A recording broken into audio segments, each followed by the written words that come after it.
Bismillahirrahmanirrahim. Assalamualaikum warahmatullahi wabarakatuh. Oke, hari ini kita akan membahas terkait risiko yang muncul ya dari perkembangan Generative Artificial Intelligence atau GIA.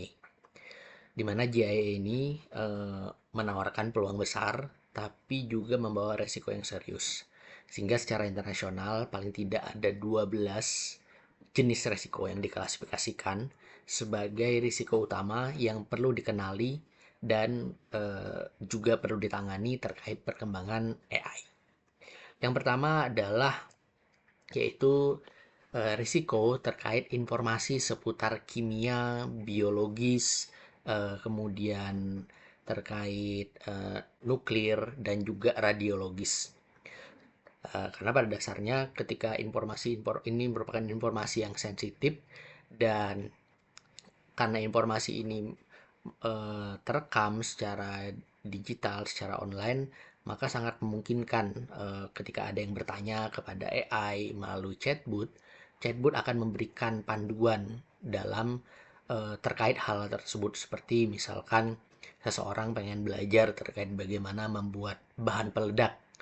Nah, maka informasi-informasi seputar kimia, biologis, radiologis, dan nuklir ini itu bisa saja direkomendasikan atau diinformasikan oleh chatbot. Padahal belum tentu yang bertanya itu eh, punya kebijakan atau seorang yang bijak dalam menggunakan informasi tersebut. Kemudian risiko yang kedua sering kita sebut dengan konfabulasi. Konfabulasi itu adalah di mana AI menghasilkan informasi yang salah namun tanpa meyakinkan. Contohnya mungkin ini sering kita rasakan ketika kita meminta AI misalkan menuliskan sesuatu dan melampirkan atau melengkapi dengan referensi sumber pustaka, di mana AI kemudian menulis suatu sumber pustaka yang tata penulisannya sangat ilmiah sekali, tapi ketika kita coba telusuri secara manual, ternyata sumber referensi itu fiktif. Nah, sehingga ini menjadi eh, tentunya menjadi sesuatu yang bermasalah. Atau contoh lain misalkan seperti ketika AI mencoba merujuk ke suatu keputusan hukum atau kepada suatu peraturan, kita minta AI untuk merujuk atau melengkapi dengan suatu peraturan, dia melampirkan peraturan tadi, melampirkan undang-undang tadi, tapi ternyata itu merupakan satu produk hukum yang bahkan tidak pernah ada. Nah, kalau yang menggunakan informasi ini tidak memahami tentang substansi tersebut, tentunya akan memberikan permasalahan.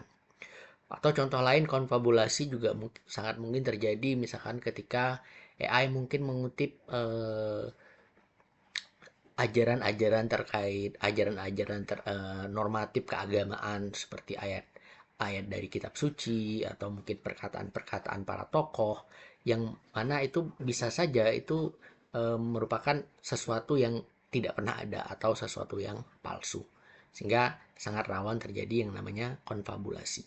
Karena machine learning dia bahkan belajar bahkan sampai bisa merekayasa sesuatu seperti itu. Kemudian risiko yang ketiga yang ini juga menjadi concern secara internasional adalah terkait bagaimana AI bisa merekomendasikan kekerasan. Jadi GAI di sini merekomendasikan kekerasan atau tindakan ilegal. Contoh misalkan AI memberikan saran untuk menyakiti diri sendiri atau menyakiti orang lain. Tentunya ketika kita bertanya atau meminta rekomendasi tertentu, dia akan memberikan rekomendasi berdasarkan apa yang berkembang eh, di dunia maya. Nah, sehingga ketika banyak sekali misalkan berita-berita atau mungkin cara-cara untuk menyakiti diri atau cara-cara untuk menyakiti orang lain yang itu eh, terkoleksi di informasi secara digital, tentunya itu akan ditangkap oleh AI dan kemudian diberikan dalam bentuk rekomendasi. Kemudian risiko yang berikutnya adalah risiko terkait privacy data. Penggunaan data pribadi atau data-data yang sensitif. Contoh, AI menyebut nomor telepon atau email asli dari data pelatihan. Misalkan ketika kita jadi contohnya misalkan kita mencoba mengupload eh, data kuesioner yang kita kumpulkan, di mana di situ ada data para pesertanya, para pengisinya, di mana di dalamnya misalkan terdapat eh, data nomor telepon, data email, kemudian kita upload. Nah, secara tidak langsung itu menjadi masuk ke dalam big data dan suatu saat mungkin akan digunakan oleh AI untuk memberikan rekomendasi atau memberikan data kepada pihak yang lain yang tidak berkepentingan.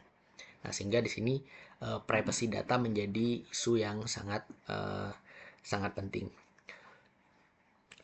Contoh misalkan kalau tidak terkait data ya, misalkan beberapa waktu yang lalu saya meminta AI untuk merekomendasikan perusahaan kemudian dilengkapi dengan link websitenya.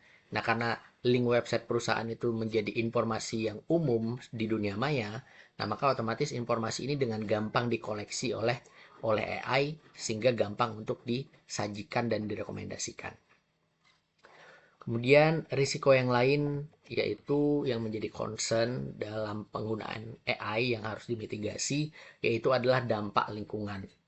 Di mana proses pengembangan bagaimana merancang generatif artificial intelligence ini itu tentunya membutuhkan energi yang sangat besar. Di mana kalau kita kalkulasikan mungkin jejak karbon dari bagaimana mentraining suatu AI, contohnya satu model AI itu setara dengan emisi 300 penerbangan dari New York ke San Francisco. Berarti sangat besar sekali jejak karbon dan juga dampak lingkungan yang ditimbulkan.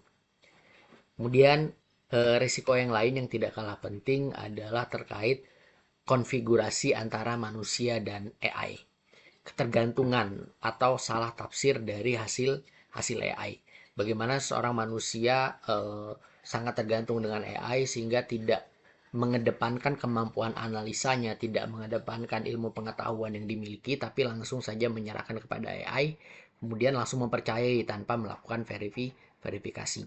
Sebagaimana kalau kita mungkin ketika kita menggunakan AI, selalu biasanya sekarang itu ada tulisan di bawah peringatan bahwasanya AI sangat mungkin melakukan kesalahan, maka tetap dibutuhkan verifikasi dari manusia itu sendiri. Contoh sederhana misalkan ketika seorang dokter mengikuti diagnosis dari AI tanpa melakukan verifikasi secara manual. Mungkin dokternya ketika sedang sibuk, hasil keluaran dari lab langsung diminta AI untuk menerjemahkan, kemudian langsung diserahkan direkomendasikan tanpa dilakukan verifikasi. Karena bisa saja terjadi bias di situ.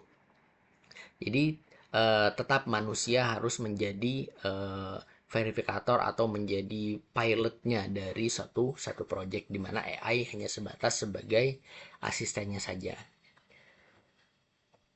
Kemudian yang berikutnya, risiko berikutnya adalah risiko terkait integritas informasi.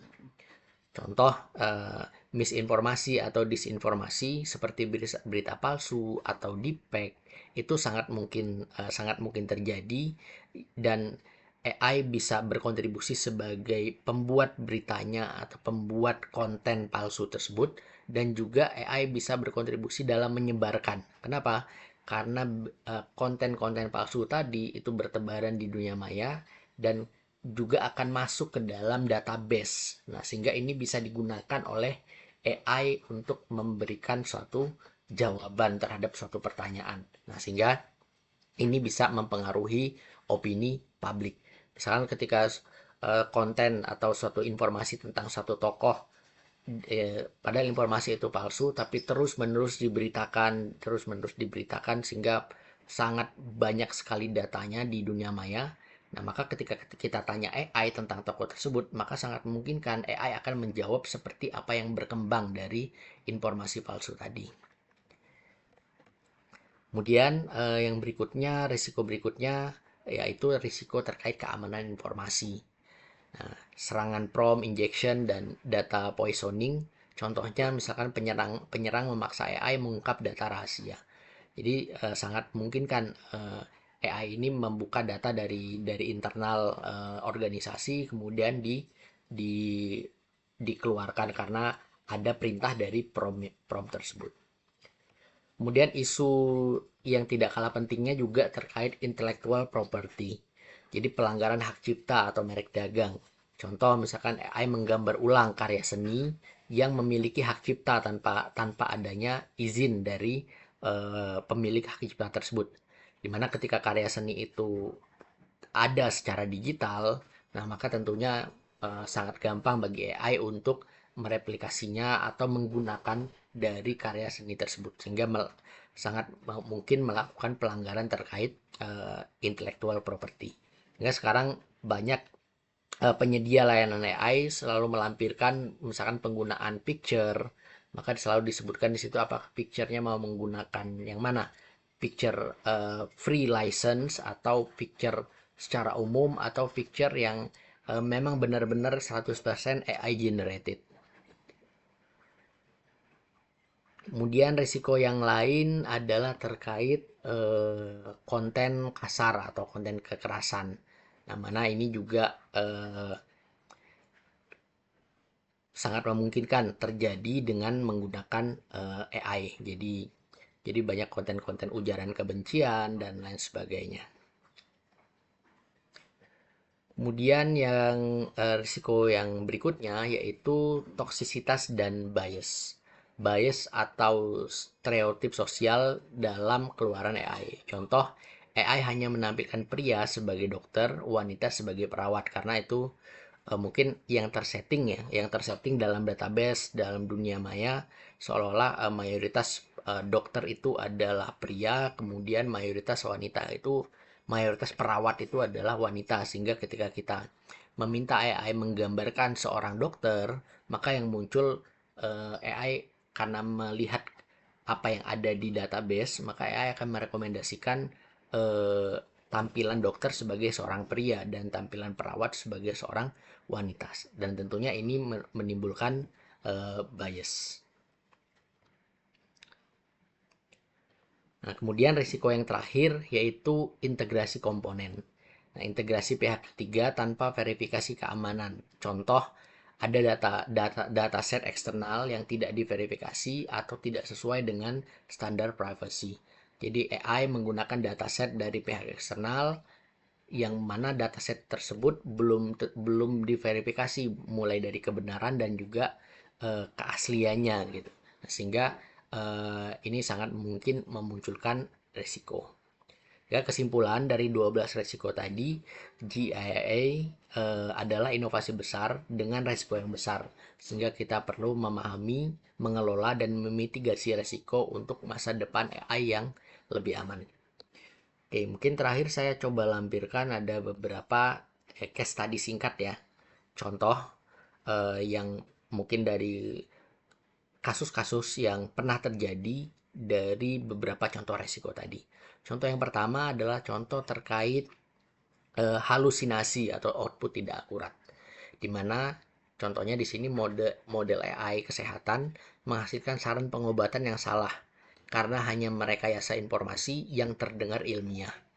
Nah, mirisnya ketika seorang pasien itu langsung percaya dan mengikuti saran tersebut dan tentunya akan memperburuk kondisi dari pasien tersebut. Kemudian contoh risiko yang kedua dari sisi bias dan diskriminasi. Contoh misalkan sistem rekrutmen berbasis AI lebih sering menolak pelamar perempuan karena model AI-nya dilatih dengan data historis, di mana data historisnya didominasi oleh kandidat pria, misalkan di bidang teknologi. Nah, misalkan mungkin kalau teman-teman di bidang teknik gitu atau di bidang-bidang yang lain yang banyak didominasi oleh pria secara historis, tapi sekarang kan mulai banyak sebarannya mulai masuk banyak wanita yang masuk di industri tersebut. Nah, ketika model AI-nya hanya berbasiskan dengan data historis, tentunya akan terjadi bias dalam pengambilan suatu keputusan. Kemudian contoh yang ketiga terkait privacy dan kebocoran. Contoh misalkan karyawan memasukkan data pelanggan ke AI chatbot publik untuk membuat laporan analitik. Berarti misalkan karyawan punya database dalam bentuk Excel yang mana itu ada data-data pelanggan, nomor telepon, alamat, dan lain sebagainya, kemudian data penjualan dan sejenisnya. Kemudian karena membutuhkan analisis yang cepat, data-data tadi dimasukkan ke dalam AI, data sensitif tersebut kemudian tersimpan di model AI, terekam dalam model tersebut, dan mungkin bisa jadi akan digunakan untuk memberikan output kepada pengguna yang lain. Nah, sehingga privacy tidak terjaga di sini dan sangat rawan terkait kebocoran data baik yang disengaja maupun yang tidak disengaja. Kemudian yang lain misalkan konten berbahaya atau disinformasi, di mana AI digunakan untuk membuat deepfake tokoh politik yang mengumumkan penundaan pemilu atau mungkin mengumumkan eh, hal-hal lainnya yang itu ketika itu viral dan tidak cepat diverifikasi, maka otomatis akan mengganggu stabilitas politik di suatu negara. Kemudian penyalahgunaan. Contoh yang kelima misalkan model text to image digunakan untuk membuat materi propaganda ekstremis dengan memanipulasi gambar militer dan simbol tertentu. Nah, ini juga eh, sangat miris ya, misalnya ketika ada satu gambar dikira gambarnya itu adalah gambar asli, padahal itu adalah gambar hasil buatan AI dan digunakan untuk kepentingan propaganda. Kemudian contoh yang lain, contoh yang keenam, yaitu manipulasi dan ketergantungan berlebihan terhadap AI. Contoh, misalkan contoh kasusnya seperti mahasiswa mengandalkan AI untuk membuat keseluruhan tugas akademik sehingga akhirnya resikonya apa? Tidak mengembangkan kemampuan berpikir kritis, dan kemudian ketika dilakukan ujian langsung tanpa bantuan teknologi, tentunya pemahamannya sangat minim dan akan berpengaruh terhadap nilai. Kemudian yang berikutnya, contoh kasus berikutnya adalah keamanan model dari AI tadi. Perusahaan teknologi bisa saja kehilangan model GIA setelah kompetitor berhasil melakukan eksploitasi untuk mengekstrak bobot model secara bertahap. Kemudian yang kedelapan ada prompt injection dan juga serangan arahkan untuk mengarahkan output ya. Ini tadi seperti di awal sudah kita bahas. Misalkan ada instruksi-instruksi tertentu ke halaman web dan memungkinkan chatbot memberikan informasi yang seharusnya tidak diinformasikan secara publik. Contohnya misalkan prompt tadi menanyakan kepada chatbot terkait kata sandi dari website tersebut atau dari bagian dari website tersebut. Kemudian yang kesembilan, contoh lain dari contoh resiko lain yaitu resiko hak cipta. Nah, contoh case-nya di sini seperti seniman mengajukan tuntutan hukum karena karya AI terlihat sangat mirip dengan hasil training set yang mengandung ilustrasi miliknya. Jadi karena AI ini training setnya dia dilatih untuk berdasarkan data-data yang sudah ada ya, gambar-gambar hasil karya seni yang sudah ada, fotonya atau mungkin gambarnya secara digital dia pelajari dan dijadikan sebagai bahan untuk membuat satu produk seni berbasis AI. Sehingga sangat mungkin ada tidak hanya produk seni, bahkan mungkin ilustrasi seseorang yang digambarkan AI itu mungkin mirip dengan seseorang tertentu.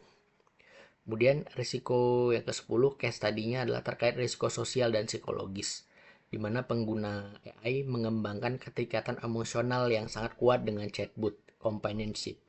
Jadi apa-apa dia bertanyanya dengan chatbot, kemudian dia minta rekomendasi apa dengan chatbot, ngobrolnya dengan chatbot, dan ini menjadikan dia menarik diri dari interaksi sosial yang nyata. Kemudian yang 11 resiko keterlacakan dan kurangnya transparansi. Contoh misalkan lembaga keuangan, kasusnya di sini lembaga keuangan menolak memberikan pinjaman karena menganalisa berdasarkan rekomendasi AI. Nah, tentunya ini menjadi sesuatu hal yang tidak tepat gitu, karena rekomendasi AI tadi harus ditelusuri lebih lanjut pada dasar pengambilan keputusannya. Kemudian resiko yang terakhir tentunya terkait risiko lingkungan, di mana pelatihan model AI skala besar itu menggunakan listrik yang setara dengan konsumsi energi 5.000 rumah dan memunculkan kritik karena dampak lingkungan yang tidak dikelola secara bertanggung jawab. Nah, mungkin itu gambarannya ya terkait ke-12 resiko yang muncul dari penggunaan AI dan juga contoh-contoh studi kasusnya, yang mana resiko-resiko ini bukan untuk eh, karena adanya resiko kemudian ditinggalkan gitu, tapi untuk dimitigasi. Mungkin itu untuk penjelasan terkait resiko yang muncul dari AI. Terima kasih. Assalamualaikum warahmatullahi wabarakatuh.